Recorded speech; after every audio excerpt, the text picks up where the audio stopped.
Good day, everyone.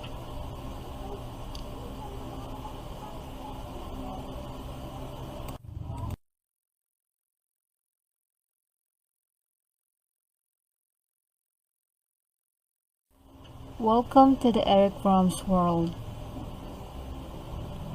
This is Noraline Salongan. And I will be discussing about some topics about FROMM's humanistic psychoanalysis.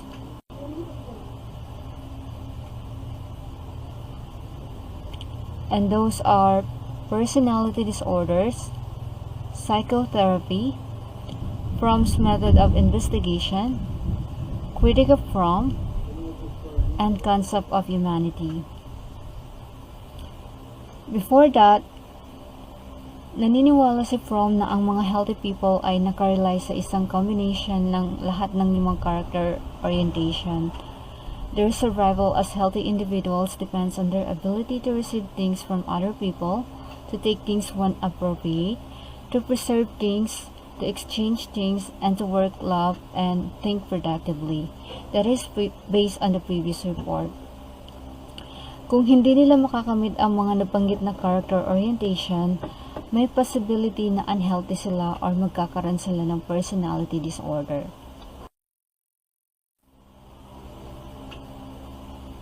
Now, let's talk about personality disorder. Have you watched the movie Glass? 2019 movie. Kapag hindi pa, I suggest panoorin niyo pag may free time kayo. This is a psychological thriller that features characters with personality disorders. In Glass, James McAvoy reprises his role as Kevin Wendell Crumb as a man with 24 distinct personalities, including a dangerous one known as the Beast. He is joined by Bruce Willis here as David Dunn, a man with a superhuman strength, and Samuel Jackson as Elijah Price or Mr. Glass, a highly intelligent but physically fragile mastermind. So, the movie explores the blurred lines between mental illness and human potential.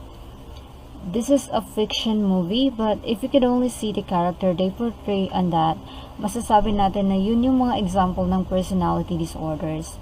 Si Kevin Wendell Crumb mag-isa sa buhay kaya nag-create ng maraming personality sa utak niya.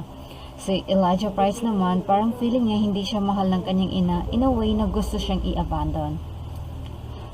Personality disorder as defined by Eric Fromm in the 10th edition book Theories of Personalities by Feist and his colleagues.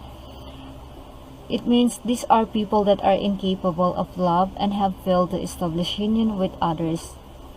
So, kung yung mga healthy people kayang mag-work, makaramdam ng love at nakakapag-isip ng maayos, yung mga unhealthy people naman opposite nila. Kasi bigo na sila sa lahat in terms of love and bigo pa sila sa pakikisalamuha sa iba. So, according to Fromm's, there are 3 severe personalities disorder. First is necrophilia. Second is malignant narcissism. And the last one is incestuous symbiosis. Personality disorder are marked by problems in these 3 areas, especially failure to love productively. So, let's dive deeper on these 3 severe personality disorder. So, what comes into your mind when I say necrophilia? Well, based on the reference that we had, necrophilia denote any attraction to death. It means love of death and usually refers to a sexual perversion. Alam niyo ba na may mga taong, sorry for my term here, nakikipag-sex sa patay? Ito na sila. Necrophilia ang tawag sa kanila pero kay Eric Fromm, inisa na niya yung term na attraction to death. Pero hindi lang yan. So, I have listed some necrophilic personalities here and these are hate humanity. They are racist, warmongers, and bullies. They love bloodshed, destruction, terror, and torture. They delight in destroying life. They are strong advocates of law and order, love to talk about sickness, death, and burials. They are fascinated by dirt, decay, corpses, and feces.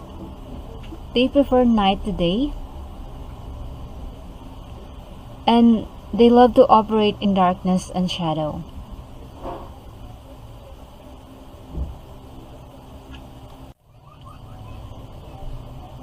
Necrophilious people do not simply behave in a destructive manner. Rather, their destructive behavior is a reflection of their basic character. Lahat naman tayo maybe isa dyan personalities na natin, hindi lang natin napapansin. But yung mga necrophilious person, they revolves around death, destruction, disease, and decay.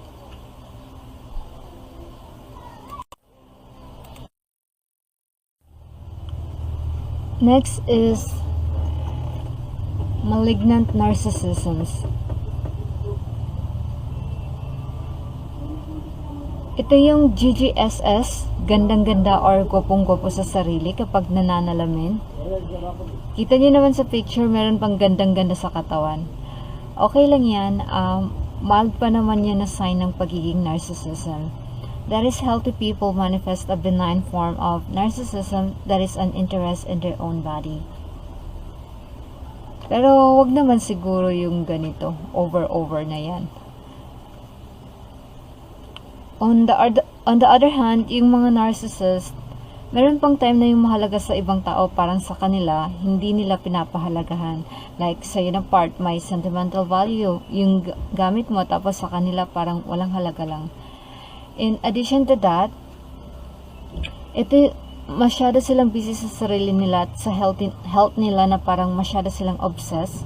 Minsan, humahantong na ito sa hypochondriasis, which is a preoccupation with guilt about previous transgression.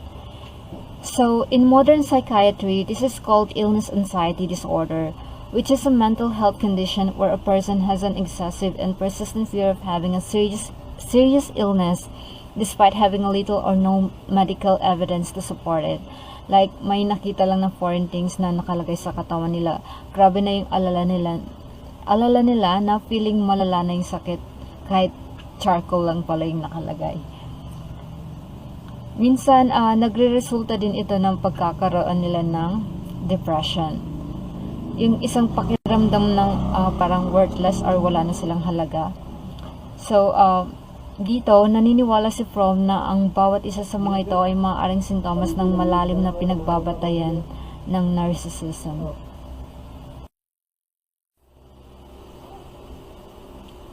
Lastly is incestuous symbiosis, an extreme dependence on the mother or mother surrogate.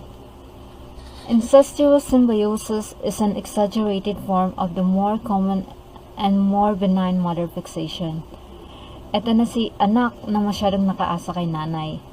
Ma, anong ulam? Ma, saan nakalagay yung damit ko? Parang hindi mabubuhay kung wala yung nanay.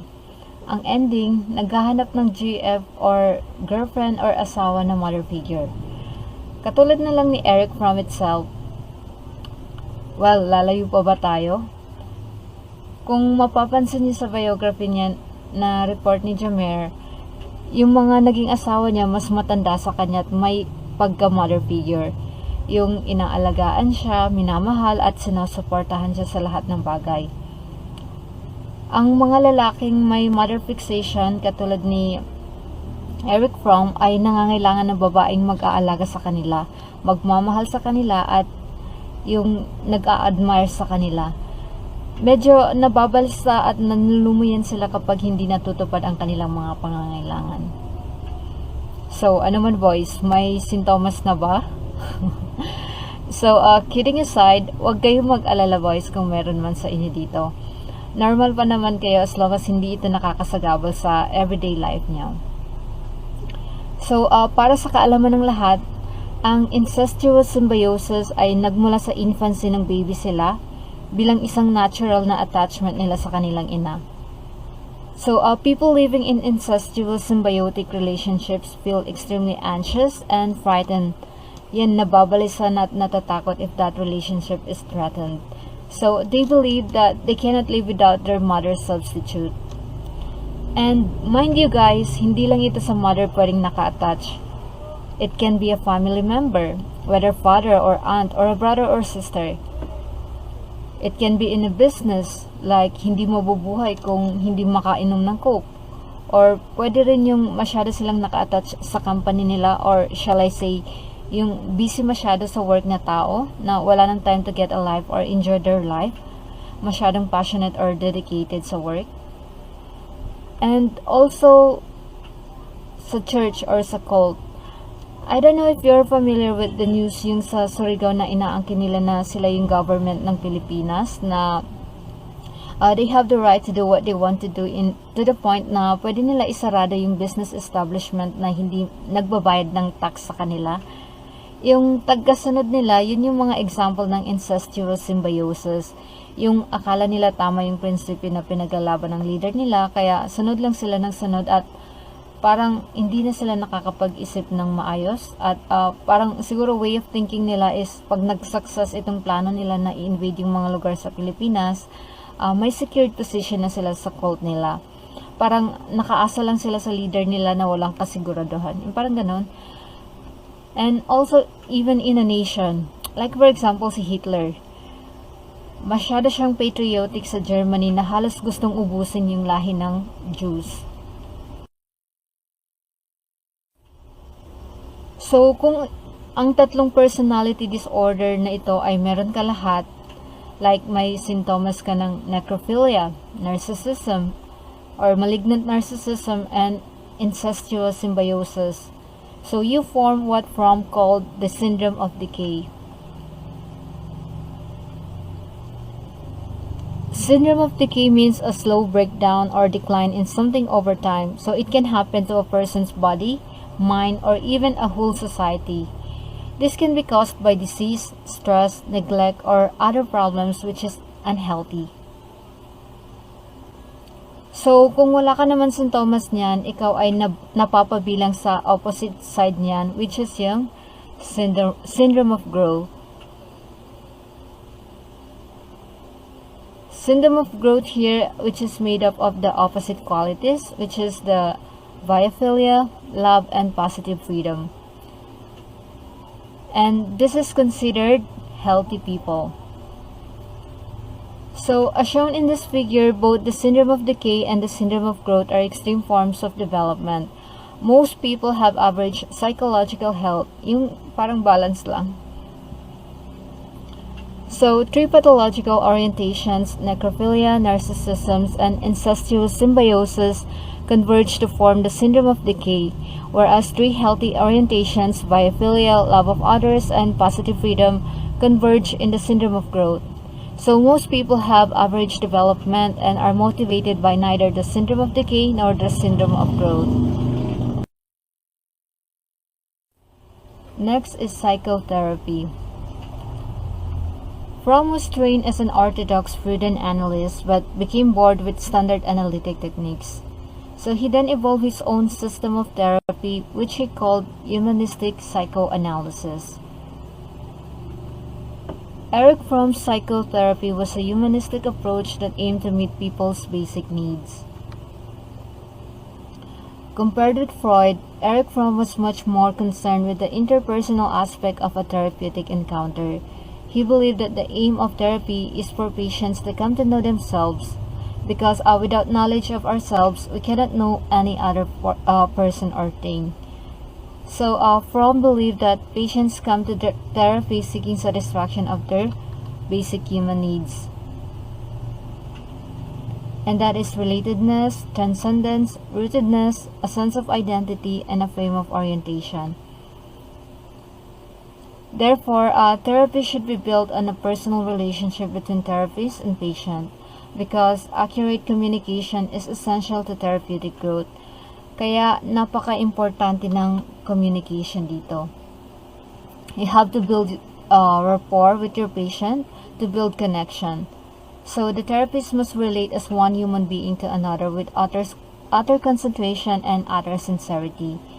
In this spirit of relatedness, the patient will once again feel at one with one another person. So the the important thing here is that two real human beings are involved with one another as part of his attempt to achieve shared communication. So here, Fromm asked patients to reveal their dreams because he believed that dreams as well as fairy tales and myths are expressed in symbolic language, the universal language humans have developed. Fromm also believed that therapists should not try to be too scientific in understanding a patient. Yung tipong hindi sila nakaasa lang sa science or sa book, hindi naman lahat kompleto nalagay sa book kasi minsan, pag napansin ng writer na kulang, ina-upgrade niya ito at another edition na naman yung napapublish. Perhaps the idea here is, sige, ikaw na yung matalino, nabasa mo na lahat ng science book na kailangan basahin, pero ang kailangan ng patient mo is actual conversation with diplomacy na hindi mo madalas makita sa book. Only with the attitude of relatedness can another person be truly understood. So, here, the therapist should not view the patient as an illness or a thing, but a person with the same human needs that all people possess. So the therapist accomplishes this through shared communication in which the therapist is simply a human being rather than a scientist. So here, the goal from psychotherapy is to establish a union with patients so that they can become united with the world.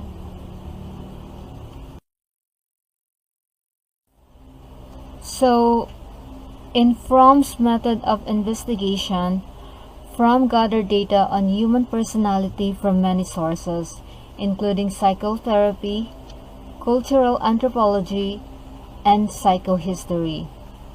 Here, Eric Fromm's looked briefly at his anthropological study of life in a Mexican village and his psychobiographical analysis of Adolf Hitler.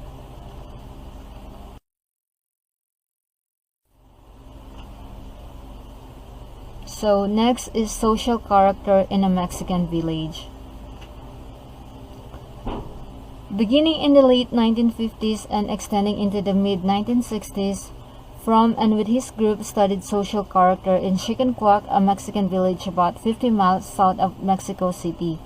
And he actually published a book here, which is a social character in a Mexican village. And the team interviewed every adult and half the children in this isolated farming village of 162 households and about 800 inhabitants. The people of the village were mostly farmers, earning a living from small plots of fertile land. So, curiosity brings them to the questions, could one expect to find Fromm's character orientations in such society?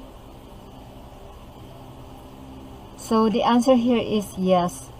Nakita naman nila dyan yung mga receptive, hoarding, and exploitative, which is unproductive type of character orientations. So, after living among the villagers and gaining their acceptance, the research team employed an assortment of techniques designed to answer this and other questions. So, included among the research tool were extensive interviews, dream reports, detailed questionnaires, and two projective techniques, which is the Rorschach ink-blot test and the thematic apperception test. So here, the Rorschach ink-blot test here is a psychological assessment in which a person describes what they see in a series of ambiguous ink-blot images like this one.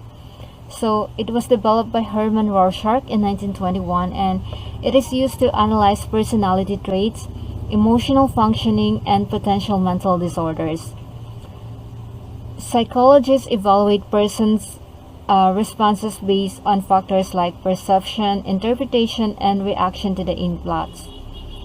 So in the thematic apperception test naman, or TAT, this is a psychological assessment where a person is shown a series of ambiguous pictures like here in the presentation and asked to create a story about each one.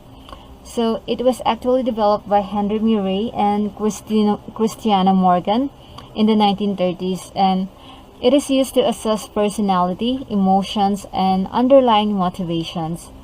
So the test is commonly used in clinical psychology, therapy, and research. So, in general, Fromm and McAvee reported a remarkable similarity between character orientations in this Mexican village. And this anthropological study, of course, cannot be considered a confirmation of Fromm's theory. As one of the study's principal investigators, Fromm may simply have found what he had expected to find.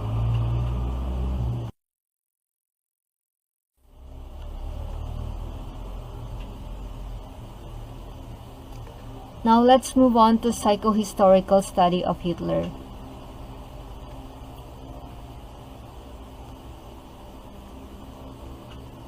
Following Freud, Fromm examined historical documents in order to sketch a psychological portrait of a prominent person, and this technique he called psychohistory or psychobiography. So, the subject of Fromm's most complete psychobiographical study was Freud, but Fromm also wrote at length on the life of Hitler, which you can find more details in his published book, The Anatomy of Human Destructiveness. Fromm regarded Hitler as the world's most conspicuous example of a person with a syndrome of decay.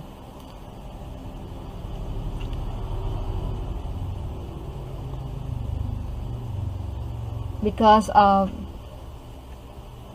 here he possessed a combination of necrophilia, malignant narcissism, and incestuous symbiosis. Kaya kung mapapansin niyo sa lahat ng example natin, puro nakatutok lahat kay Hitler, because Adolf Hitler here displayed all three pathological disorders. He was attracted to death and destruction, narrowly focused on self-interest, and driven by an incestuous devotion to the Germanic race, and being fanatically dedicated to preventing its blood from being polluted by Jews and other non-Aryans.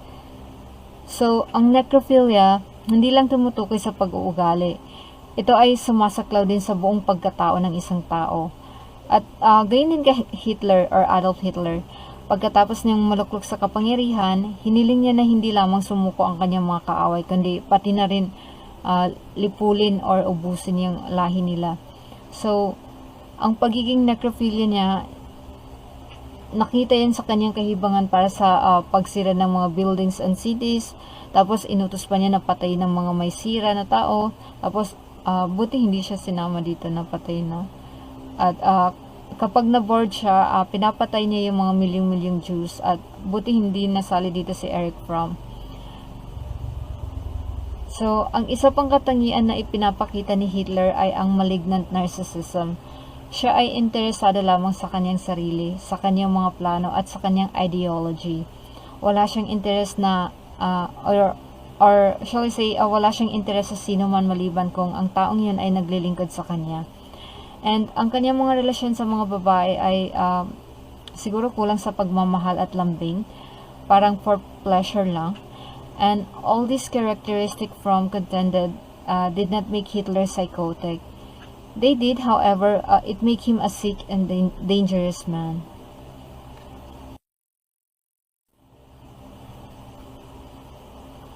Now let's proceed to the critique of Fromm.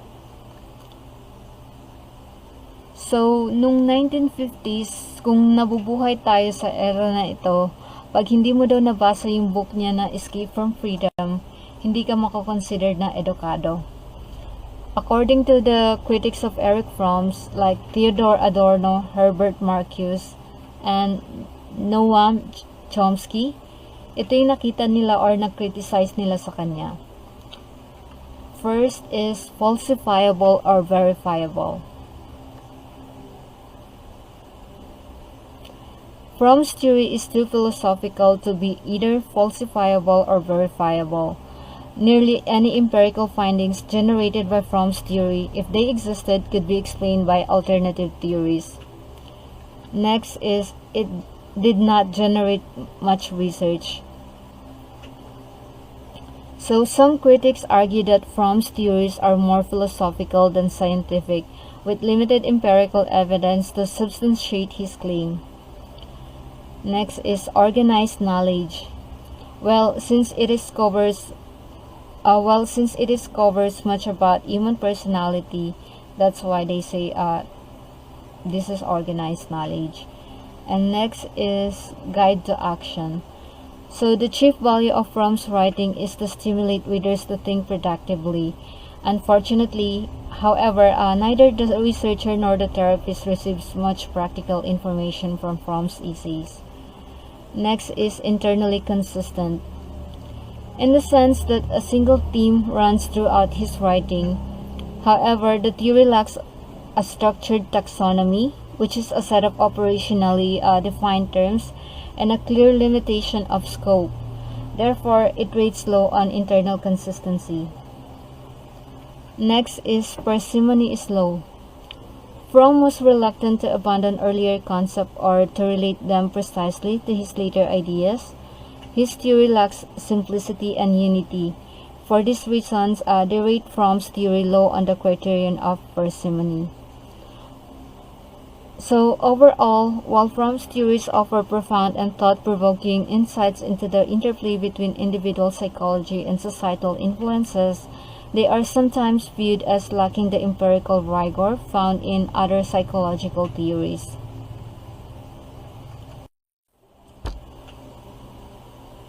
Now let's proceed to the concept of humanity, the last topic. So I have listed here concept of humanity according to Fromm. And the first one here is pessimistic versus optimistic. This is middle ground because pessimistic because we know that the world is bad, and optimistic because even though the world is bad, we can still make our decision. So here Fromm was both pessimistic and optimistic. On one hand, he believed that most people did not accomplish a reunion with nature or other people, and that few people achieved positive freedom. He also had a rather negative attitude toward modern capitalism, which he insisted was responsible for most people's feeling isolated and alone while clinging desperately to the illusion of independence and freedom. Next is free choice versus determinism. This is also middle ground because on one hand we want to go back on nature, and on the other we have the choice. So we have the freedom, self-awareness, and reasoning to defy that. So on the dimension of free choice versus determinism, Fromm took a middle position, insisting that this issue cannot be applied to the entire species. Next is causality versus teleology.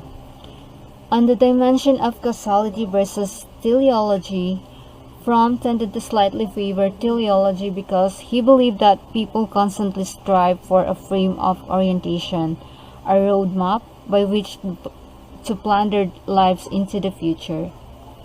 Next is conscious versus unconscious motivation. Fromm took a middle stance regarding conscious versus unconscious motivation, placing slightly more emphasis on conscious motivation and contending that one of the uniquely human traits is self-awareness. Humans are the only animals that can reason, visualize the future, and consciously strive towards self-erected goals. Fromm insisted, however, that self-awareness is a mixed blessing and that many people repress their basic character to avoid mounting anxiety. And the last one here is social influences versus biological. Slightly on social influences, but it's biological because of nature, and then it's in our DNA to want to go back to nature. So on the issue of social influences versus biological ones, Fromm placed somewhat more importance on the impact of history, culture, and society than on biology. Although he insisted that human personalities are historically and culturally determined, he did not overlook biological factors, defining humans as the freaks of the universe. So for Fromm's humanity's goal here is to achieve self-awareness, love, and personal growth while resisting the alienating forces of modern society. His vision is deeply ethical, emphasizing the importance of love, freedom, and social responsibility in creating a more humane world.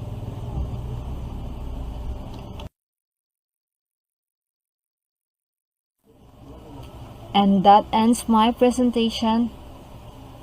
If you guys have questions or any clarifications, please don't hesitate to ask. And our group is now signing off. Thank you so much for listening and have a good day. Bye.